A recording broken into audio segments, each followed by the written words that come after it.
berdiskusi mengenai dunia usaha khususnya di bidang ICT karena memang Indonesia memerlukan kemajuan dan lompatan di bidang digital ekonomi karena lompatannya, leverage-nya begitu luar biasa dan upset-nya begitu besar sekali.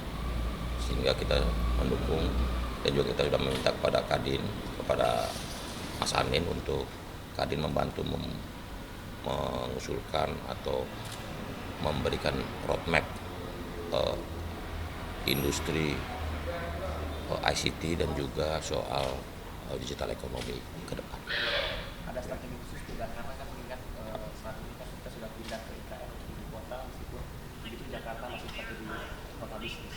Ya, digital ekonomi itu kan keniscayaan, sehingga kita sebagai negara, sebagai bangsa harus memikirkan langkah-langkah yang strategis supaya kita bisa menjadi negara maju di 2045 dan Kadin dengan semua sumber daya yang ada bisa membantu memikirkan dan menggerakkan sektor ICT dan juga perkembangan digital ekonomi kita. Karena potensinya bisa sampai 800 miliar US dollar ekonomi digital kita. Izin Pak Menteri, Ya. singkat aja. Pertama-tama saya terima kasih kepada Pak Menteri yang memang bukan saja Pak Menteri tapi penggiat telematika sejak lama dan juga kita melihat di Kadin ini memang ingin berkontribusi besar karena memang di tempat Pak Menteri ini adalah masa depan. Di sini tadi 800 miliar dolar dari sisi nilai tambahnya bisa meningkatkan industrialisasi tapi juga ekonomi kreatif dan buat masa depan Indonesia saya rasa bisa menjadi pemain global. Tadi Pak Menteri sharing sedikit mengenai potensi misalnya data center dengan AI di mana banyak sekali pemain asing mau datang. Ini akan membawa foreign direct investment sangat besar yang tentu akan membantu pertumbuhan ekonomi. Selanjutnya mungkin akan ada pertemuan sejenis ini atau rencana ke depan seperti apa dengan ekonomi? Tentu kita melihat jadwal Pak Menteri, apabila berkenan nanti kita akan mencari jalan untuk lebih duduk mendetailkan roadmap ini untuk pemerintahan berkelanjutan ya Pak Menteri ya. Ya. Karena Kadin harus jadi pelaku dalam mendorong kemajuan dan transformasi digital di Indonesia, khususnya di sektor dunia usaha. Siap. Begitu ya. Siap Pak Menteri. Yuk, makasih ya. Yuk.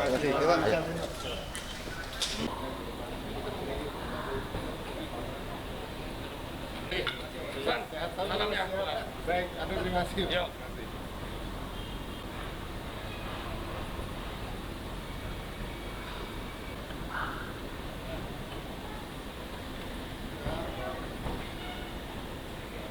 Mas.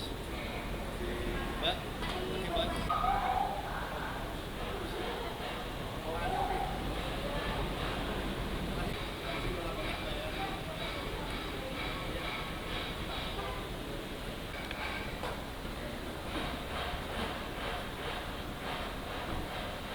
Masuk, siap kita masuk.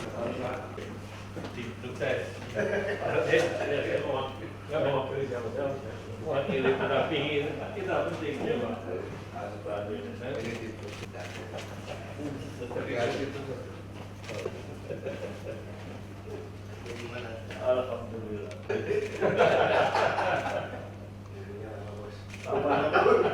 Masih tulisannya tak. Siap. Oke. Iya. Ketiga hal itu Pak.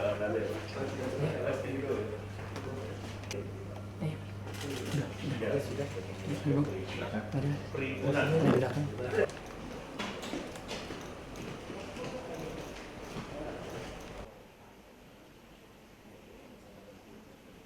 Ya, pertama-tama tadi barusan menghadap Pak Menko Perekonomian, Pak Erlangga Hartarto, dan ini melanjutkan juga istilahnya safari dengan mitra kerja, karena Kadin itu berdasarkan undang-undang kan mitra strategis pemerintah.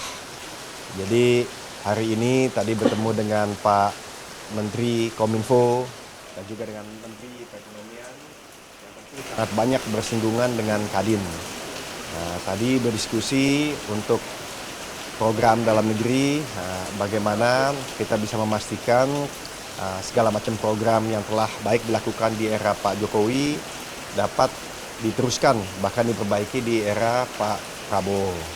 Dan tentu karena pengalaman beliau sangat banyak di bidang yang sama ini, ya kita dari Kadin tentu ingin menyerap bahkan juga mengundang beliau untuk hadir di Kadin seperti kemarin seperti diketahui ada Pak Menteri Perdagangan, Pak Menteri Investasi dan lain-lain. Jadi saya lihat ini sangat positif karena 2025 ke depannya kita sudah lihat postur daripada APBN dengan segala macam asumsinya. Saya rasa peluang banyak sekali, tapi tantangan juga mesti dihadapi bersama dan dunia usaha harus selalu mendampingi pemerintah.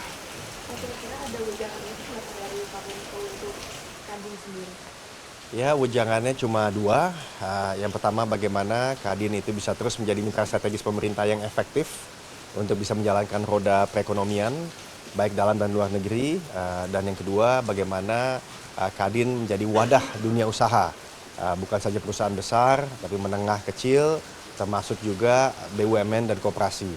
Dan saya rasa itu masukan yang sangat bagus, apalagi Kadin itu mempunyai kaki tangan di kabupaten dan kota, dan tentunya provinsi. Pak, tadi disebutkan banyak program-program yang akan dilanjutkan, mungkin bisa dijelaskan program apa saja dan mungkin ada program barunya.